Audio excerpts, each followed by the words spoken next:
बिस्मिल्लाहिर्रहमानिर्रहीम। अस्सलाम वालेकुम जी बच्चों, कैसे हैं आप लोग? ठीक ठाक हैं? अच्छा जी बच्चों, ये चैप्टर नंबर 7 करना है हमने, और ये चैप्टर नंबर 7 है प्रॉपर्टीज़ ऑफ मैटर। मैटर की खसूसियात, मादे की खसूसियात। इसके हम जी न्यूमेरिकल्स करने लगे हैं, और ये सिर्फ स्मार्ट सिलेबस वाले न्यूमेरिकल्स हैं। ओके, तो 7.1 क्या है? अगेन जो उर्दू मीडियम वाले बच्चे हैं बुक अपनी साथ रख लिया करें, ठीक है? वहाँ से सवाल पढ़ ले, ठीक है? मेरे पास असल में इंग्लिश की बुक है तो मैं फिर वहाँ से पढ़ता हूँ, तो आप लोग उर्दू से पढ़े, इंशाल्लाह आपको समझ आएगी। बुक साथ रख दिया करें। क्वेश्चन देखें क्या है। A wooden block measuring 40 centimetre, 10 centimetre और 5 सेंटीमीटर। ये उसने 3 वैल्यूज़ हमें दे दी हुई हैं सवाल के अंदर। और ये याद रखिए कि जब 3 चीज़ों को ज़रब देते हैं ना, मल्टीप्लाई करते हैं, तो उससे वॉल्यूम आता है। 2 साइडों का ज़रब देना तो उससे एरिया आता है। एरिया उसको हम उर्दू में रकबा कहते हैं, और वॉल्यूम जो है ये हुजम होता है। तो बेसिकली यहाँ हुजम निकालना है, वॉल्यूम निकालना है, क्योंकि तीनों को ज़रब देनी है। और उसने वैसे भी सवाल के अंदर भी ज़रब के निशान के साथ दिया हुआ है, मल्टीप्लाई का निशान साथ लगाया हुआ है। मतलब यही है कि हमें इन तीनों को ज़रब देनी है। ओके फिर साथ उसने कहा है has a mass of 850 grams. तो मैस भी उसने 850 ग्राम्स दे दिया, और ये भी ग्राम्स में है। अब ये दोनों में देखें मसला है, ये सेंटीमीटर्स में है, ये ग्राम में है। जो हमारा यूनिट है, स्टैंडर्ड यूनिट होती है, वो मीटर है, ठीक है? और इसी तरह जब हम मैस में आएंगे तो वो किलोग्राम में होती है। तो हमें इन दोनों को कन्वर्ट करना पड़ेगा। बहरहाल करना क्या है जी, फाइंड द डेंसिटी। तो हमें डेंसिटी फाइंड करनी है, वो भी हमने साथ लिख दी। डेंसिटी आई थिंक उर्दू में कसाफत को कहते हैं, तो वो कसाफत आपने फाइंड करनी है। सो सबसे पहला काम ये है कि जो वॉल्यूम है हमारा, उसको हम सेंटीमीटर्स को मीटर्स में लेके जाएं। तो सेंटीमीटर और मीटर में 100 का गैप होता है, ये हमें याद रखना है। तो 100 से आपने तीनों रकमों को डिवाइड कराना है, क्योंकि तीनों चीज़ें सेंटीमीटर्स में। तो देखें, सब के नीचे आपने 100 लगा देना है। तो मैं इनको क्या कर रहा हूँ जी, हर अमाउंट को 100 से डिवाइड करा रहा हूँ। कैलकुलेटर पे आप डिवाइड कराएंगे तो 0.4, 0.1, 0.05 ये आ जाएगा। आप तीनों को मल्टीप्लाई करवा लें, तीनों मल्टीप्लाई होके ये आपके पास आंसर आ जाएगा 0.002, ठीक है? आपके पास में भी कैलकुलेटर में 10 की पावर में समथिंग आए, तो ऐसे लिख लें या उस तरह से लिख लें, एक ही बात है। ऐसे लिख लेंगे तो ज़्यादा अच्छा होगा। बहरहाल आगे चलते हैं। मैस उसने कहा हुआ था 850 ग्राम है, और ग्राम और किलोग्राम में 1000 का गैप होता है, ठीक है? ये चीज़ें याद रखने वाली हैं। तो हमें फिर इसको 1000 से डिवाइड कराना है। तो जब 1000 से डिवाइड कराएंगे 0.85 आ जाएगा, और साथ हम लिख लेंगे कि ये केजी हो गया, किलोग्राम हो गया। अब आ जाएंगे हम फार्मूले में, डेंसिटी हमें फाइंड कैसे करनी है। तो डेंसिटी बराबर होती है मैस ओवर वॉल्यूम, ठीक है जी? मैस ओवर हुजम। सो मैस की वैल्यू लगाएं, वॉल्यूम की जो वैल्यू निकाली है वो लगाएं, और दोनों को सिंपली डिवाइड करा दें। सो डिवाइड कराएंगे तो 425 आ जाएगा। और इसकी देखें, ये जो हम आंसर निकालते हैं ना, उसकी यूनिट बनाना बहुत आसान होता है। ऊपर क्या चीज़ है और नीचे क्या चीज़ है, बस वो देख लेना है। ऊपर चूँकि मैस है तो मैस किस में होता है, किलोग्राम में, तो आपने किलोग्राम लिख लेना है। और नीचे वॉल्यूम है, ठीक है, वो हुजम है, तो वॉल्यूम जो है वो मीटर में था, और 3 चीज़ों को ज़रब दी थी ना, तो फिर वो मीटर क्यूब में आता है। तो मीटर क्यूब चूँकि नीचे है, तो नीचे से जब ऊपर जाना है तो मीटर की ताकत -3 हो जानी है। तो इस तरह से यूनिट बन जाती है।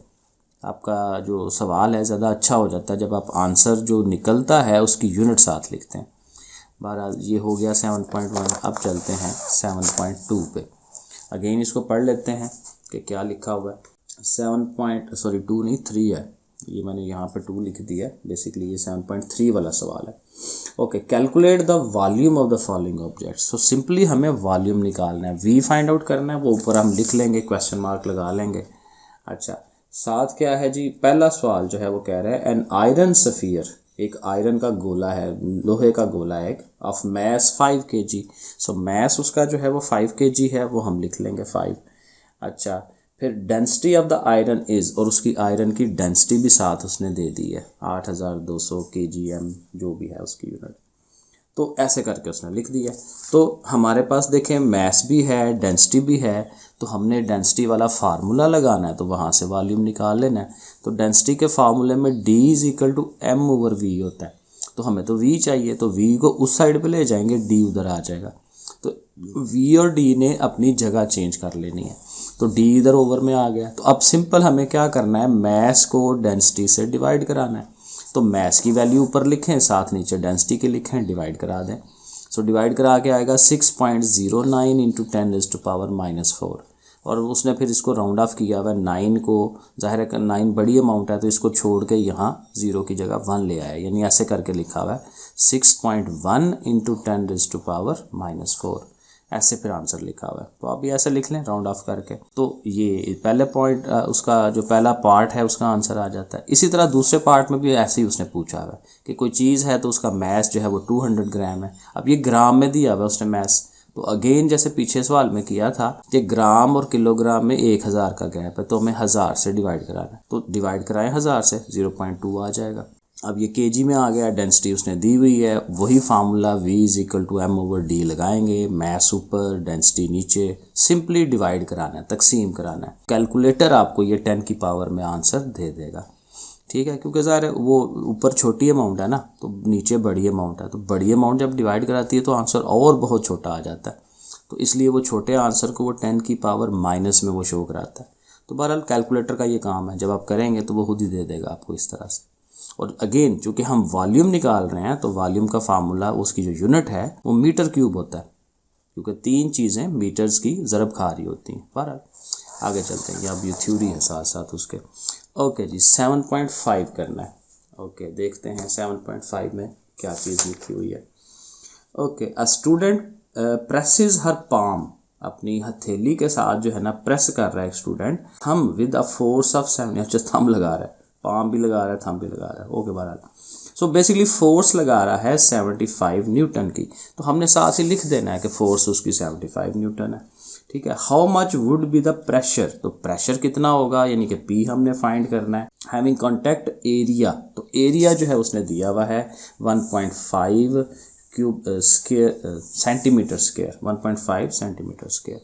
सो ये हमारे पास इंफॉर्मेशन आ गई कि फोर्स दी हुई है, एरिया दिया हुआ है और हमें उससे प्रेशर निकालना, ठीक है। अब एरिया का देखें तो एरिया फिर सेंटीमीटर स्क्वायर की फॉर्म में है, ठीक है, स्क्वायर आ रहा है, सेंटीमीटर आ रहा है, एरिया जो है हमारा अगेन मीटर में होना चाहिए, जो भी लंबाई लेंथ होती है वो मीटर में होनी चाहिए, तो सेंटीमीटर और मीटर में 100 का गैप है, तो हमें 100 पे डिवाइड कराना है।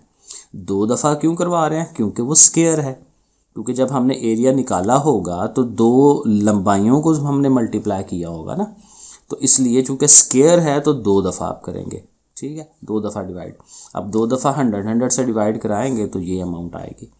ये अमाउंट कैलकुलेटर में तो 10 की पावर में दे देगा, वैसे देख लें 4 ज़ीरोज़ है ना, तो पॉइंट जो होता है वो 4 हिस्से 4 डिजिट्स पीछे जाता है, तो 1 डिजिट तो ये 1 है, तो 3 डिजिट 0 आप लगा सकते हैं, तो 0.00015 ऐसे करके लिख सकते हैं। अब प्रेशर का सिंपल फार्मूला, प्रेशर होता है फोर्स ओवर एरिया, ये फार्मूला हमें याद होना चाहिए। सो फोर्स की वैल्यू 75 ऊपर रखें, एरिया जो आपने निकाला है उससे नीचे रखें, डिवाइड करा दें, आंसर आ जाएगा, ये कितना है 5 लाख, ठीक है। और स्टैंडर्ड फॉर्म यही होती है कि जो ज़ीरोज़ होते हैं उनको 10 की पावर में लिखें, तो ये 5 दफ़ा ज़ीरोज़ हैं तो 10 की पावर 5 लिख दें। और चूँकि अगेन देखें प्रेशर की यूनिट नहीं याद आपको, कोई मसला नहीं है, आप यहाँ से ले सकते हैं। फोर्स की यूनिट क्या होती है, न्यूटन, तो आपने उसकी जगह न्यूटन लिख देना है। नीचे एरिया है, एरिया भी हमने निकाला है मीटर स्क्वायर, तो मीटर स्क्वायर लिखेंगे, लेकिन चूँकि वो नीचे है तो उसकी पावर माइनस में आनी है, क्योंकि नीचे वाली पावर ऊपर लेके जाते हैं तो माइनस हो जाती है, तो अब खुद ब खुद जो है वो उसकी यूनिट बन जाती है। तो यूनिट याद रखने की ज़रूरत नहीं पड़ती, फार्मूले से हमें पता चल जाती है कि यूनिट क्या है। लो जी 7.6 पे आ जाते हैं, क्या पूछा हुआ है पढ़ के देखते हैं। The head of a pin is a square, again यहाँ पे वही है, प्रेशर ही फाइंड करना होगा, और जिस पिन को हम दबा रहे हैं ना उसका जो हेड है ऊपर, वो कहता है वो स्क्वायर की फॉर्म में है, मुरब्बी शक्ल के अंदर है, और उसकी एक साइड जो है वो 10 mm है, 10 मिलीमीटर, 10 mm जो होता है वो मिलीमीटर है, और साथ फोर्स भी दी हुई है 20 न्यूटन की, तो अगेन प्रेशर फाइंड करना है। तो 7.5 वाला सवाल ही है, लेकिन यहाँ पे हमें एरिया भी हमें कैलकुलेट नहीं है, तो उसने सिर्फ एक साइड दी हुई है 10 मिलीमीटर, तो मिली है ना, तो पहले तो इसको मीटर में लेके जाए। अब वो पीछे हमने पढ़ा सेंटीमीटर और मीटर में 100 का गैप है, लेकिन मिली जो होता है फिर वो 1000 पे चला जाता है, ठीक है, तो फिर 1000 से आपने इसको डिवाइड कराना है। तो एक अगर आप ज़ुबानी करते हैं तो देखें 1 0 से कटता है, 100 रह जाता है, 100 के 2 ज़ीरोज़ हैं, तो 2 डिजिट के पीछे पॉइंट लगाते हैं, कैलकुलेटर पे करके देखें इस तरह का आंसर देता है कि नहीं। 0.01 आ जाता है, नहीं आता दूसरी तरह आ जाता है, वैसे लिख लें। तो एरिया निकालने के लिए हमें पता है कि दो साइडों को ज़रब देते हैं, तो ये साइड आई है ना 0.01 और दूसरी साइड भी यही होनी है क्योंकि वो स्केयर फॉर्म में है, मुरब्बी शक्ल है। तो 0.01 को 0.01 से मल्टीप्लाई करेंगे। अब क्योंकि पावर और ज़्यादा हो जानी है तो उसने डायरेक्ट कैलकुलेटर ने 10 की पावर -4 में दे देना है। वैसे ये 10 की पावर -2 बनता है, ये भी 10 की पावर -2 बनता है, तो मिल के -4 हो जानी है पावर। तो बहरहाल ये आपके पास एरिया आ गया। काफ़ी छोटा एरिया होता है क्योंकि माइनस में आ रहा है आंसर उसका पावर का। और साथ फोर्स दी हुई है, सवाल के अंदर फोर्स दी हुई है कि भाई 20 न्यूटन की फोर्स हम लगा रहे हैं उसके ऊपर। तो एरिया भी आ गया, फोर्स भी आ गई, तो फिर डेफिनेटली हम प्रेशर आराम से फाइंड कर सकते हैं। प्रेशर का फार्मूला लगाएंगे F/A, P = F/A। फोर्स ऊपर, एरिया नीचे। सो फोर्स की वैल्यू ऊपर, एरिया के नीचे। अब देखें इसके पास डिवाइड कराने के लिए कुछ नहीं है, ये सिंपल 10 की पावर -4 है। इसको जस्ट उठा के ऊपर ले जाएं, ऊपर जाके +4 हो जाएगी और वो 20 वैसे ही। अब ये आंसर है बेसिकली, लेकिन उसने सवाल में आंसर इस तरह से, स्टैंडर्ड फॉर्म यही होती है कि इधर एक डिजिट होना चाहिए। 20 है ना, तो इस ज़ीरो का अगर आप ख़त्म करते हैं तो इसकी पावर 1 बढ़ा लें, या ऐसे कह लें कि ये ज़ीरो इधर, क्योंकि ये 10 है ना, 2 × 10, 2 10s are 20 होता है, तो वो 10 जो है वो इस 10 की जो 4 पावर है उसको एक और बढ़ा देगा, 5 कर देगा। और इसकी भी यूनिट वही है प्रेशर की, न्यूटन मीटर। तो ये आ गई हमारे पास। अब चलेंगे हम 7.11 पे, और ये थोड़ा सा ना बड़ा सवाल है, बड़ा मुश्किल नहीं है, लेकिन ये है कि वो इसके स्टेप्स ज़रा ज़्यादा हैं। अच्छा, ये मैं पढ़ के बताता हूँ। The diameter of the piston of a hydraulic press is 30 centimetre. Basically यहाँ ये हाइड्रोलिक प्रेस आ रहा है, और हाइड्रोलिक प्रेस में क्या होता है कि इसमें 2 पिस्टन होते हैं। एक पिस्टन के ऊपर आप फोर्स लगाते हैं और दूसरे पिस्टन के ऊपर कोई चीज़ रखी होती है जिसको हमने उस फोर्स लगाने से उसको उठाना होता है।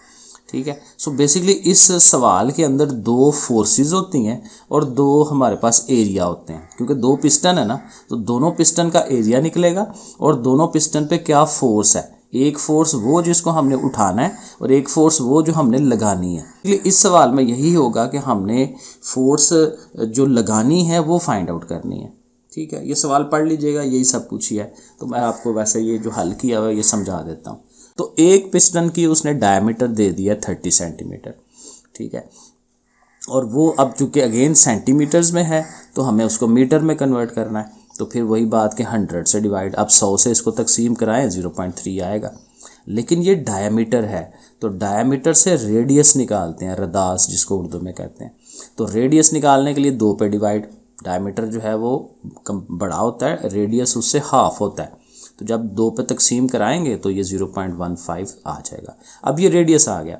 अब एरिया निकालना हो तो एरिया का फार्मूला है, क्योंकि हमारे पास अगर वो कोई चीज़ हो ना ऐसे सर्कल की फॉर्म में ऐसे, तो सर्कल का एरिया निकालना हो तो वो क्या उसको कहते हैं, πr² होता है इसका फार्मूला। तो ये फार्मूला हमें ज़ाहिर आना चाहिए, मैथ्स से ये लेके आते हैं फार्मूला। तो बहरहाल जी पाई, अच्छा पाई की वैल्यू मत लगाएं क्योंकि आगे इसने कट जाना है, तो इस पाई को ऐसे ही रहने दें। आर की वैल्यू ये आई है, इसको आप लिख लें। अभी इसको भी हल ना करें, आगे जाके जब मेन फार्मूला लगेगा फिर हल कीजिएगा। तो ये आपने एरिया निकाल लिया एक पिस्टन का। ठीक है, इसको हमने स्मॉल ए का नाम दिया। इसी तरह अब ज़ाहिर उसने कहा है कि फोर्स भी निकालनी है, फिर दूसरी एक फोर्स, हाँ एक फोर्स उसने दे दी है और दूसरी निकालनी। अब ये वो उसने कहा एक कार है 20,000 न्यूटन, ज़ाहिर है बहुत ज़्यादा वजनी है। ठीक है ना, तो वो हमने उठानी है, तो उसको उठाने के लिए कितनी फोर्स रिक्वायर्ड होगी, ठीक है, वो हमें चाहिए। तो एक F1 दी हुई है और F2 हमें कैलकुलेट करनी है। और अगेन जो दूसरा पिस्टन है उसका डायमीटर उसने दे दिया 3 सेंटीमीटर, जिसमें हमने फोर्स अपनी लगानी है। वो ऊपर वाला जो पिस्टन का निकाला है हमने एरिया, वो हमने बड़े वाले का निकाला है जिस पे हमने वो कार रखी हुई है। बहरहाल अब ये दूसरे का भी डायमीटर है, इसको भी वही काम करेंगे जो ऊपर की है। सेंटीमीटर में है, 100 पे डिवाइड कराएं, 0.03 जो है ये आ जाएगा। ठीक है, अब फिर वही बात 2 पे तकसीम भी कराना है क्योंकि रेडियस चाहिए, तो 0.015, तो ये हमारा रेडियस आ गया। अब इसी का area pi r square, r की वैल्यू लगा ली, उसके ऊपर स्क्वायर, यहीं पे छोड़ दे। अब आ जाए मेन फार्मूले पे। तो मेन फार्मूला जो है F2 is equal to F1 over A into A, capital A ऊपर रखते हैं, स्मॉल ए नीचे रखते हैं। ओके, फार्मूला है, याद करना है हमने। तो F1 जो फोर्स हमने उठानी है, कार का वजन, वो हमने ऊपर रख लिया, ए हमने ये निकाला है, और दूसरा जो कैपिटल ए है वो हमने ये निकाल लिया। ओके, अब इसको हमने हल करना है। एक देखें, बड़ी सिंपल सी बात, पाइज ने आपस में कट जाना है, जैसे मैं पीछे कह रहा था। तो दोनों पाइज कट गई, ठीक हो गया। अब इनके हमें स्केयर्स चाहिए, इसका भी स्केयर ले लेना है, इसका भी स्केयर ले लेना। तो कैलकुलेटर हमें निकाल के देगा, यह आएगा 2.25 इंटू 10⁻⁴, क्योंकि ज़ाहिर है ये पॉइंट काफ़ी पीछे है, उसका स्केयर। और नीचे भी चीज़ तो वही है, लेकिन उसका पॉइंट इधर है ज़रा, बहरहाल उसका भी स्केयर लेंगे कैलकुलेटर पे, वो ये वैल्यू आ जाएगी। अब इसका फ़ायदा क्या होगा कि ये दोनों चीज़ें एक जैसी हैं, तो ये और ये कट जाएगा, बाकी सिर्फ 10 की पावर्स रह जाएंगी। ठीक है, अब ये 10 की पावर -2 है, इसको ऊपर ले जाएं, ऊपर जाके +2 हो जानी है, और -4 जमा 2 करेंगे तो -2 आएगा। और -2 का मतलब ये होता है कि अब ऐसे क्या बताऊं कि 2 ज़ीरोज़ बेसिकली यहाँ से ख़त्म होने हैं, या ऐसे कह लें कि 10 की पावर -2 है ना, इसको नीचे लेके जाएंगे तो वो पॉजिटिव पावर बनेगी उसकी, ऐसे 1 ओवर 10 की पावर 2, और 10 की पावर 2 बेसिकली क्या होती है, 100 होती है। सो 100 ओवर में जा रहा है, तो 100 ने जब ओवर में जाना है तो 100 इसको तकसीम कराएगा, तो 2 ज़ीरोज़ बेसिकली उसके कटेंगे और 2 रह जाएंगे। सो आंसर उसका अल्टीमेट 200 आ जाएगा। -2 पावर हो तो पॉइंट को 2 डिजिट पीछे लेके जाते हैं, तो ये 2 ज़ीरोज़ ख़त्म हो जाने हैं। ठीक है, तो 200 न्यूटन हमारी F2 आ जाएगी जो हमें चाहिए। लो जी, 7.12 पे आगे लास्ट वाला क्वेश्चन है, और इसमें क्या वो कह रहे हैं, a steel wire of cross sectional area 2 into जो भी है एरिया उसने दे दिया। एक वायर है स्टील की, पतली सी वायर है, ठीक है, उसका उसने क्रॉस सेक्शनल एरिया दिया हुआ है, और देखें वही बात, 10 की पावर -5 है ना, तो ज़ाहिर है काफ़ी छोटा एरिया है इसका। अच्छा, इज़ स्ट्रेच्ड थ्रू 2 मिलीमीटर, तो उसको स्ट्रेच किया गया, खींचा गया है 2 मिलीमीटर का, तो लेंथ में जो चेंज आई है डेल्टा एल वो 2 mm है, by a force of 4000 newton. तो फोर्स भी उसने बता दी, 4000 न्यूटन लग रही है, और साथ ही उसने फिर कहा है कि उसकी जो ओरिजिनल लेंथ है वो 2 मीटर है। तो ओरिजिनल लेंथ L0 होती है वो 2 मीटर, और फिर उसने कहा हुआ है कि यंग्स मॉडुलस Y जो है वो हमें कैलकुलेट करके दें। यंग्स मॉडुलस का ये फार्मूला है, इसको हमें रट्टा मारना है, याद करना है, FL0 over A delta L। ठीक हो गया। अब सबसे ऊपर आ जाएं, बस थोड़ा सा इसमें इशू है, बाकी सारी यूनिटें ठीक हैं, एरिया मीटर स्क्वायर में है, फोर्स न्यूटन में है, L0 भी मीटर में है, ओके है, सिर्फ इसमें इशू है।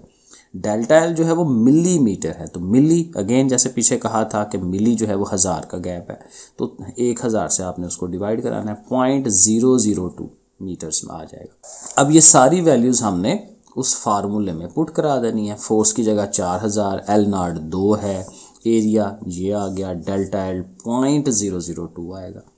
अब यहाँ से एक तो ये 2 कट जाएगा, ठीक है, 2 कट गया, और इस 4000 ने इस 0.002 से डिवाइड होना है, वो अगले स्टेप में हम करेंगे। और 10 की पावर -5 है ना, नीचे ऊपर जाएगी तो +5 हो जाएगी। अब नेक्स्ट जब इसको इससे डिवाइड कराएंगे तो ये अमाउंट आएगी, और साथ ये 10 की पावर 5, और ये देखें इसमें पास 6 ज़ीरोज़ हैं, 6 ज़ीरोज़ को 10 की पावर 6 लिख लें, 2 को वैसे ही रहने दें, और ये 6 पावर और ये 5 पावर मिलके 11 हो जाएगी। तो यंग्स मॉडुलस का साथ अगेन देखें, इसकी यूनिट में अगर आपको समझा दूं, या हमें उसकी यूनिट का नहीं पता, तो ये देखें ऊपर भी लेंथ है नीचे भी लेंथ है, तो इनकी यूनिट तो कट जाएगी आपस में, पीछे रह जाएंगे ये दोनों। तो फोर्स जो है वो न्यूटन में है, और एरिया मीटर स्क्वायर में होता है, तो न्यूटन मीटर स्क्वायर, और ज़ाहिर है माइनस क्योंकि वो एरिया नीचे से ऊपर जा रहा है, तो हम यंग मॉडुलस की भी यूनिट लिख सकते हैं। लो जी, इतना काम था, करें इसे। ओके, अल्लाह हाफिज़।